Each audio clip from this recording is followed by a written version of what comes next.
Muito boa tarde, muito boa noite. Muito bom estar com vocês nesse nosso exercício. Viver é um exercício, não é? Em que sentido? Qual o sentido da vida? Perguntam os filósofos há muito tempo, mas o maior luminar já respondeu. O sentido da vida é o amor. Deus é o amor cobre a multidão dos pecados e no momento mais claro, respondendo sobre o sentido da vida, Jesus disse que o mandamento maior, no qual estão contida toda a lei e os profetas, tem a seguinte expressão: amar a Deus sobre todas as coisas e amar o próximo como a nós mesmos. Numa palavra, o sentido da vida é o amor. Coisa que os bebês já sabem, que os animais já sabem, coisa que nós já sabemos há muito tempo. O sentido da vida é o amor. É o amor que os criminosos buscam, é o amor que os artistas procuram, é o amor que as crianças, os idosos, os recém-nascidos, os moribundos. All we need is love, disseram os Beatles com profundo acerto, não é? Tudo o que nós precisamos é amor. Mesmo que pareça ser poder, pareça ser dinheiro, pareça ser beleza, pareça ser prazer, no fundo, o que nós estamos buscando todos, ainda que dos mais desarmoniosos meios, é amor. Que isso seja claro na nossa vida, que essa lei do amor sagrada e única, da qual fala Emmanuel, o guia espiritual de Chico Xavier, para relembrar o mandamento de Jesus, seja a mola mestra, a chave mestra, o pano de fundo de todas as nossas buscas. A cada vez que nós fizermos a pergunta fundamental diante dos problemas, o que Deus está querendo me ensinar com esse conflito, com essa doença, com essas relações, com essas dificuldades, com essas dores? Pergunta absolutamente central que nos tira da revolta, que nos tira da queixa, que nos tira da briga com a vida, dessa tarefa, posição em glória de remar contra a correnteza para nos fazer nos mover a favor da vida.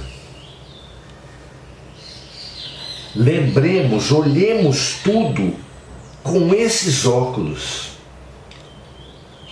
Como é que essa situação, essa relação, essa dor funciona para me chamar ao amor? Não é? Somos todos criancinhas pedindo colo, pedindo peito da mãe, pedindo atenção e afeto. Inclusive aqueles mais enrijecidos, aqueles mais acuados, a ponto de se identificarem com a destruição, com o ataque, com a violência, como forma de chamar a atenção para a sua dor.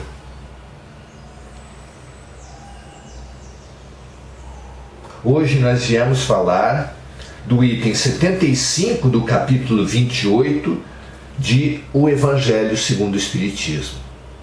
O capítulo 28 tem por título Coletânea de Preces Espíritas e o item 75 tem como subtítulo Pelos Espíritos Endurecidos.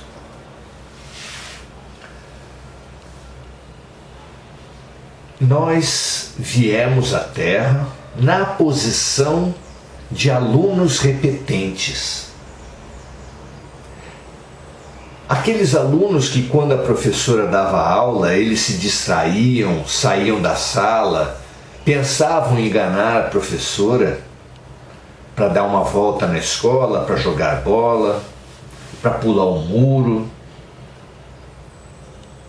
Esses somos nós, que enquanto a vida ensinava o amor, nós nos distraímos com as questões da vida, com os prazeres, os poderes, o dinheiro, a beleza,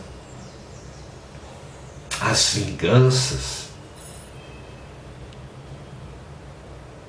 E agora nós estamos sendo chacoalhados. Mas na tarefa fundamental do autoconhecimento, nós precisamos nos perguntar por que nós traímos o professor e nos distraímos da lição fundamental. Por quê? Porque quisemos impor aos outros, à vida, ao próprio professor, os nossos desejos. E não vendo os desejos serem atendidos, caímos na queixa, na lamentação, na revolta, na briga com a vida. Por quê? Nós somos crianças feridas. Crianças ainda situadas naquela fase do reinado infantil que reduz todas as situações, pessoas, ao seu desejo, à sua vontade, ao seu gosto. E como, evidentemente, as pessoas não atendem, não estão aí para nos atender, nós nos ofendemos, nós nos defendemos, nós atacamos, nos pensando injustiçados, nos pensando desvalorizados pela vida, pelos outros e por Deus. Porque nós, tendo olhos, não vemos o que está no fundo das dificuldades, como uma criança que cospe o remédio amargo dado pela mãe, dado pelo pai, sem se dar ao trabalho de se questionar: será que não há um bem profundo por trás dos aparentes males?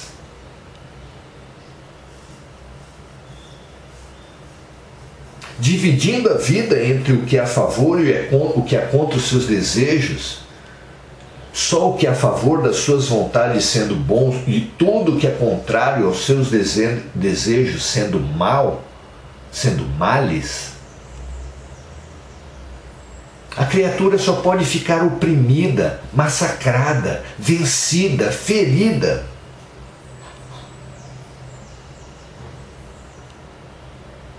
Nós todos, criancinhas egoístas, egocêntricas, em pleno reinado infantil, precisamos nos desafiar para nos colocarmos além do coitadismo, do mimimi, da queixa permanente, da revolta. Analisem seu comportamento. Será que algum de nós consegue passar um meio-dia que seja sem se queixar, sem criticar, sem nos revoltarmos? Será que a gente consegue? Precisamos superar esse bebê chorão que briga com tudo, com todos, com a vida, com Deus. Precisamos ouvir essa frase poderosa: não cai uma folha de uma árvore que não seja pela vontade de Deus. Precisamos ver ressoar essa frase na nossa alma. Precisamos ouvir essa frase que temos falado por mera repetição sem refletir. seja feita a vossa vontade, assim na terra como no céu.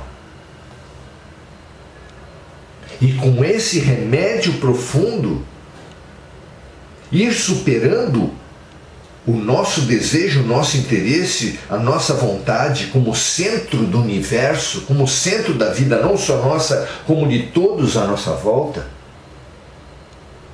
Sair dessa posição egocêntrica para uma posição teocêntrica, colocando Deus acima de tudo, o amor acima de tudo. O que o amor, o que a vida está querendo me ensinar com cada situação? É uma transformação total. É a base do convite do ano novo para todos nós. Especialmente para aqueles que estão cansados de se queixar, de se revoltar, de brigar com tudo e com todos. Aqueles que estão cansados de chorar como método único de obter as coisas. Nós não podemos ser eternos bebês, eternos queixosos, eternos revoltados. Está no momento de amadurecer. Essa vida nos foi dada por uma aposta de Deus. E se Deus é por nós, quem será contra nós? A pergunta é famosa, mas ninguém busca a resposta. Se Deus, que é todo o poder, todo o bem, todo o amor, é por nós, quem poderá ser contra nós? Apenas, em todo o universo, somente nós mesmos. Já que Deus nos ama em liberdade, podemos nos opor, ainda que momentaneamente, provisoriamente, precariamente, aos desejos de Deus. E como nós temos feito isso? E como nós temos sofrido por brigar com Deus, com a vida, com as lições e os remédios que nos são dados. Por que tanta briga? Por que tanta revolta? Já não é tempo de amadurecer? Talvez sim. Essa resposta é individual. Cada um precisa dar. Para se desafiar, fazer do desejo infantil de um ano novo, de um feliz ano novo, como sendo aquele sem problemas financeiros, sem problemas relacionais, sem doenças, desejo que nós temos repetido e que nunca foi atendido e nunca será, para situar o feliz ano novo numa outra posição, factível, concreta, madura, que é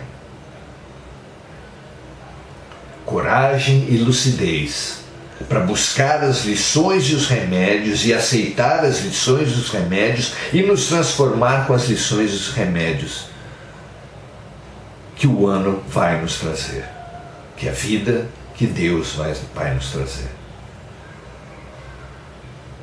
É a imaturidade que nos fez enrijecer. A título de defesa, a criança ferida se fechou em couraças, se fechou em defesas, em ataques. Somos nós, esses espíritos endurecidos, que se transformaram em agentes da violência, como um mecanismo de defesa que não defende nada, que só faz os outros sofrer e a nós mesmos sofrer. Chega disso? Chega desse enrijecimento infantil? Estaremos nós realmente dispostos à mudança? O que você acha?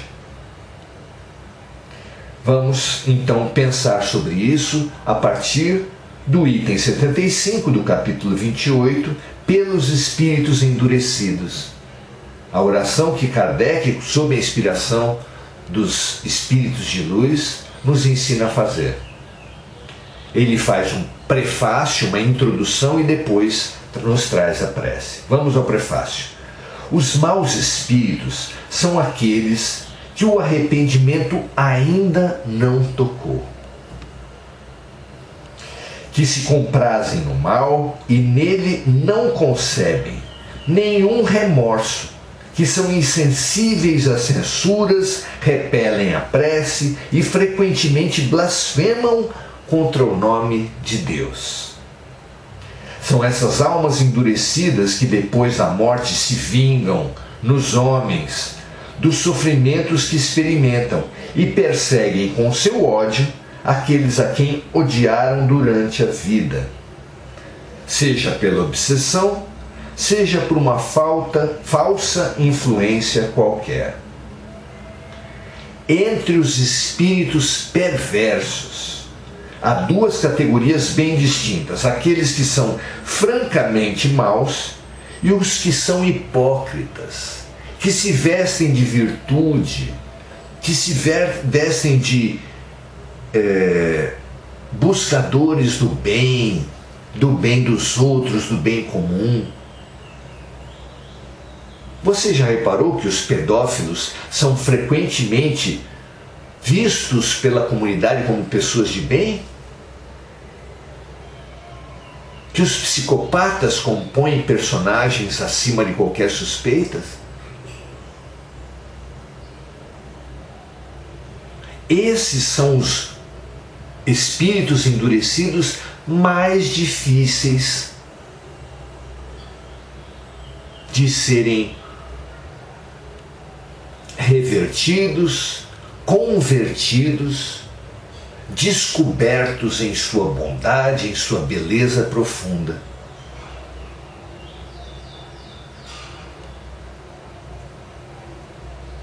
Os primeiros, os espíritos francamente maus, diz Kardec, são infinitamente mais fáceis de conduzir ao bem do que os segundos, os hipócritas.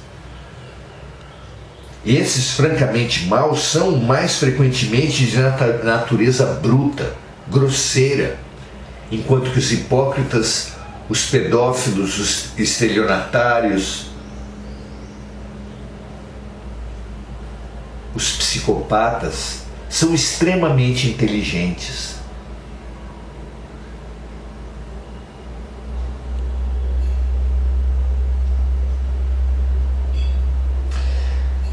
São de natureza bruta e grosseira aqueles francamente maus, como são vistos entre os homens que fazem o mal mais por instinto que por cálculo. Os hipócritas fazem por cálculo, fazem um planejamento, têm um personagem bem montado.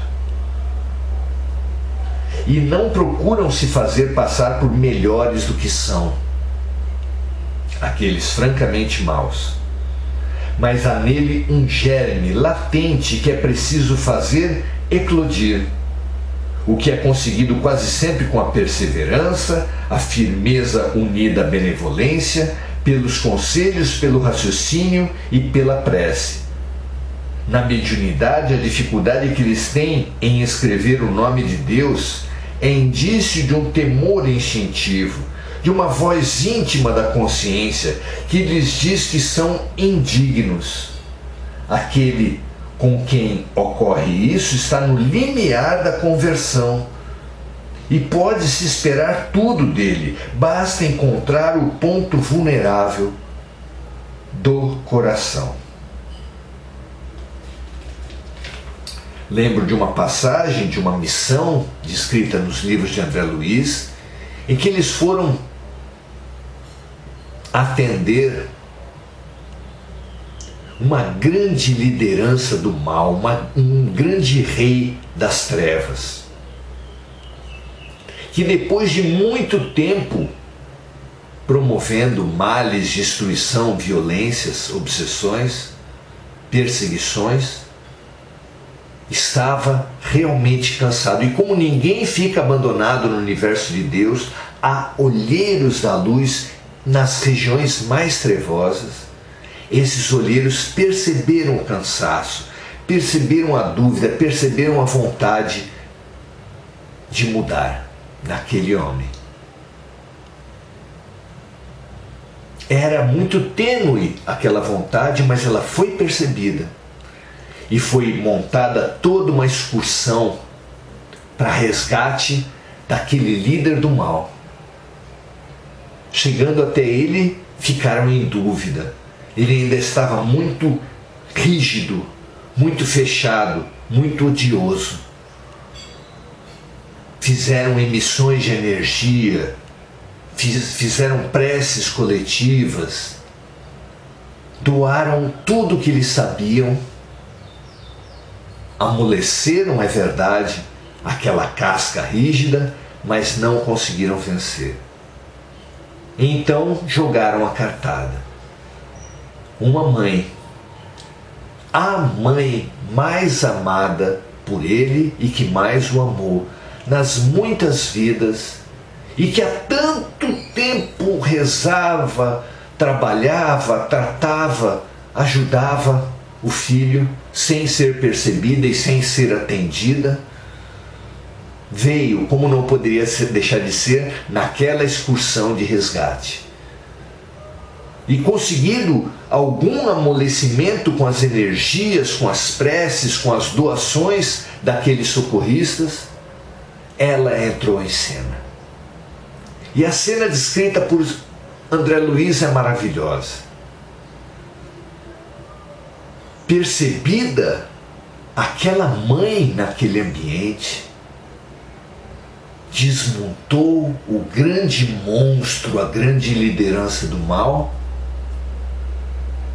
quebrou-se aquela casca, aquele personagem, aquela máscara, e ele foi reduzindo o gigantesco que tinha se feito para inocular medo nos adversários, foi se reduzindo, se apequenando, atenuando as feições,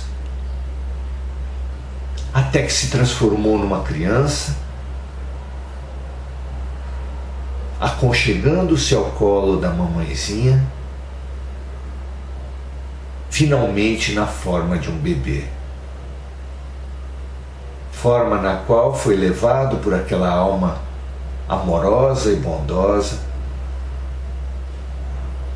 para uma estação de tratamento onde ficaria vários anos em regeneração mínima, em renascimento básico, até que ficasse minimamente pronto para uma reencarnação de grandes padecimentos, mas sem dúvida rica em oportunidades para ele.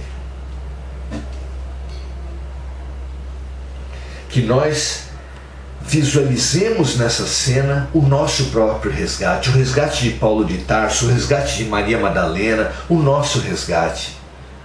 Leprosos, prostitutos, arrependidos, perseguidores, torturadores do bem, nós também chegamos até essa vida depois de muitos equívocos e precisamos agora rezar pelos outros equivocados, porque isso nos fará resgatar a nós mesmos.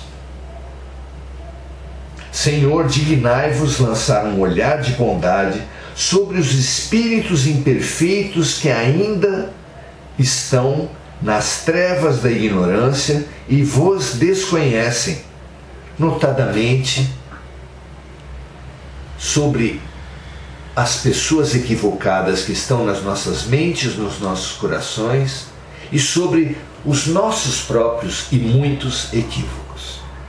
Bons espíritos, ajudai-nos a fazer-nos compreender que, induzindo os homens ao mal, obsidiando-os e atormentando-os, prolongamos nossos próprios sofrimentos.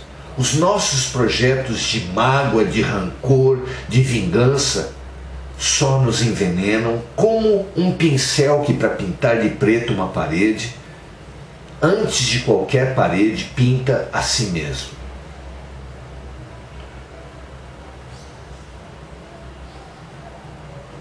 Espíritos que vos comprazeis ainda no mal,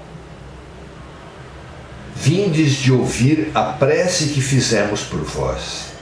Ela deve vos provar que desejamos vos fazer o bem.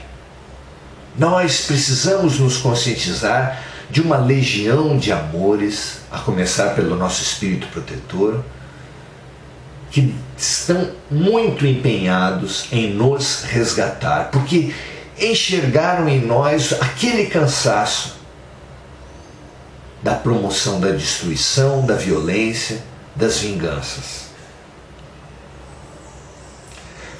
Somos infelizes porque é impossível ser feliz fazendo mal. Porque, pois, permanecemos em pena quando depende de nós dela sair. Por quê? Olhemos os bons espíritos que nos cercam, vejamos como são felizes, e se não nos seria mais agradável gozar da mesma felicidade.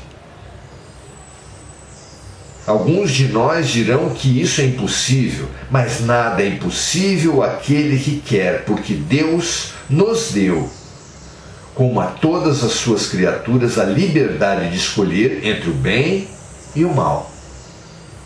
Quer dizer, entre a felicidade e a infelicidade. E ninguém está condenado a fazer o mal. Se temos vontade de fazê-lo, podemos ter de não fazê-lo e de sermos felizes. Voltemos nossos olhares para Deus, elevemo-nos um só instante até Ele pelo pensamento, e um raio de sua divina luz virá nos esclarecer. Digamos em nossos corações essas simples palavras: meu Deus, eu me arrependo, perdoai-me. Vamos juntos? Deus, eu me arrependo, perdoai-me. Mais uma vez ainda, Deus, eu me arrependo, perdoai-me. Experimentemos o arrependimento e passemos a fazer o bem em lugar de fazer o mal, como Paulo, como Madalena, como Pedro, logo depois de ter negado Jesus. Não há ninguém que pode atirar a primeira pedra, mas nós podemos nos transformar agora. Que assim seja para todos nós, que caia sobre nós a consciência de que esse ano novo, essa felicidade, esse paraíso que nós buscamos, ele é possível, mas não é como nós pensávamos. Ao invés de uma lição sem escolas, de um hospital sem remédios e sem tratamentos, busquemos coragem e lucidez, fé e confiança, para vivermos os tratamentos, para nos desafiarmos com as lições, aprendermos e nos curarmos. Esse é o feliz ano novo que espera as almas maduras. Feliz ano novo para todos nós. Graças a Deus. Até amanhã.